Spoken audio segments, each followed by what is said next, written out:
Hi అండి, welcome to సంజాన తెలుగమ్మ. ఈరోజు నేను చూపించే రెసిపీ వచ్చేసి ఎండు రొయ్యలు వంకాయ కూర అండి. అసలు ఇది టేస్ట్ అయితే వేరే లెవెల్ అనమాట. నాకు చాలా బాగా నచ్చింది. చిన్నప్పుడు మా నాన్నమ్మ ఎక్కువ ఎండు రొయ్యలు తీసుకొచ్చేది అనమాట.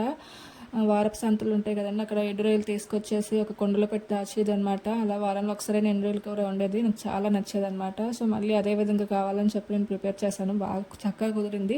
కొంతమందికి వచ్చేసి వంకాయ ముక్కలు అలా నీరులా ఉంటుంది, పులుసు అనేది ఉండదు, బాగుండదు అనమాట.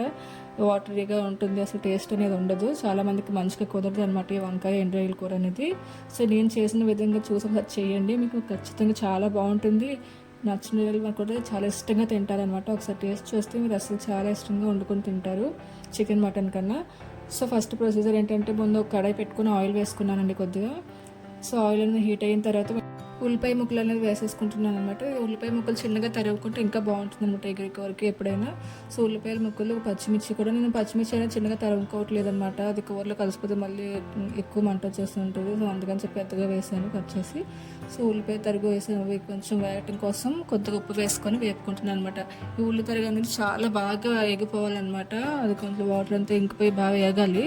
అది కొంచెం కలర్ మారేంత వరకు వేగితే అది టేస్ట్ అనేది బాగుంటుంది. కూర కూడా చాలా ముద్దగా ఎగురికి బాగుంటుంది అనమాట తినడానికి. సో అలా ఫ్రై చేసుకుంటున్నప్పుడే కొంచెం ఉల్లికాడ అనమాట, ఒక 2-3 ఉల్లికాడలు కట్ చేసి వేసుకున్నాను. ఇది కూరకి మంచి టేస్ట్, మంచి వాసన ఇస్తుంది అనమాట. తప్పకుండా వేసుకోండి, ఉల్లికాడలు అనేది సీజన్లో దొరుకుతాయి కదా. సో వేసుకోండి. సో కొంచెం ఉల్లిపాయలు కొంచెం కలర్ మారుతుంది అనగా నేను అల్లం వెల్లుల్లి పేస్ట్ అండ్ పసుపు ముద్ద కూడా వేసుకున్నాను అండి. అందులో 3 కలిపి రుబ్బేసి నేను ముద్ద వేసుకున్నాను. అది కూడా బాగా నూనె తేలేంత వరకు, పచ్చివాసన పోయేంత వరకు ఫ్రై చేసుకున్నాను. మనం ఎంత బాగా ఫ్రై చేసుకుంటే కూర అంత టేస్టీగా ఉంటుంది. అసలు ఇంకేది చపాతీస్ కానీ ఇలాంటి వాటికి కూడా బాగానే ఉంటుంది, రైస్లో కూడా బాగానే ఉంటుంది, బాగా రైస్ కూడా బాగుంటుంది అనమాట. ఇప్పుడు ఎండు రొయ్యలు కొద్దిగా వేడి నీళ్ళు పోసి కడుక్కున్నానండి. ఎండు రొయ్యల్ని కడుక్కొని అది వేసుకొని బాగా ఫ్రై చేసుకుంటున్నాను. ఇది కూడా ఎండు రొయ్యల స్మెల్ కొద్దిగా కొంతమందికి పడదనమాట. సో వేడి నీళ్ళు పెట్టి కడుక్కుంటే ఆ స్మెల్ అనేది పెద్దగా రాదు. సో వెంటనే అవి బాగా ఫ్రై చేసిన వెంటనే వంకాయ ముక్కలు అండి.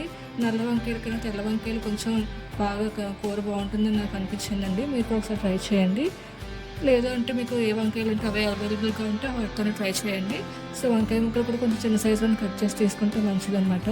సో కలిపేసుకొని ఒక 2 నిమిషాలు మూత పెట్టి ఉంచుకోవాలండి. మధ్య మధ్య చూస్తూ కలుపుతూ ఉండాలి, మాడకుండా చూసుకుంటూ ఉండాలన్నమాట. మీరు ఇంకా నాన్ స్టిక్ అలాంటి దలసరి ప్యాన్లు చేస్తుంటే వేరే త్వరగా మాడుతూ, నేను వచ్చేసి స్టీల్ అనమాట, దీనిలో త్వరగా మాడుతూ ఉంటుంది కాబట్టి నేను మధ్య మధ్యలో కలుపుకుంటూ కూర అనేది రెడీ చేసుకుంటున్నాను అనమాట. సో ఇప్పుడు కొంచెం బాగా వేగిపోయింది, ఒక 5 నిమిషాల వరకు నేను మగ్గించుకున్నాను. తర్వాత వచ్చేసి టమాటాలు వేసుకున్నాను అనమాట. టమాటాలు, కారం అన్నీ ఇప్పుడే యాడ్ చేసుకుంటున్నాను. మనకు తగినంత కారం వేసుకోవాలి. ఇది జీలకర్ర ధనియాల పొడి అనమాట. మీరు నార్మల్గా దంచి వేసుకున్న పర్లేదులో పొడి ఉంటే పొడి కూడా యూజ్ చేసుకోవచ్చు. పసుపు కూడా చిన్నది వేసుకున్నాను, ఉప్పు కూడా తగినంత వేసేసుకుంటున్నాను అనమాట. వేసుకొని మనం కలపకుండా మూత పెట్టేసుకోవాలండి. కలిపితే మళ్ళీ మాడిపోతుంది, కారం వేసాం కాబట్టి. సో ఒక 2 నిమిషాలు ఉంచేసరికి చూసారు కదండి, అసలు టమాటాలు గన్నెలా ఉడికిపోయాయి అనమాట. చాలా బాగా ఉడికిపోయాయి. మొత్తం అదంతా కలిపేసుకోండి ఒకసారి. కూర అయితే వేరే లెవెల్ అండి. ఆ స్మెల్ కూడా చాలా బాగా వచ్చింది, నాకు చాలా చాలా నచ్చింది అనమాట.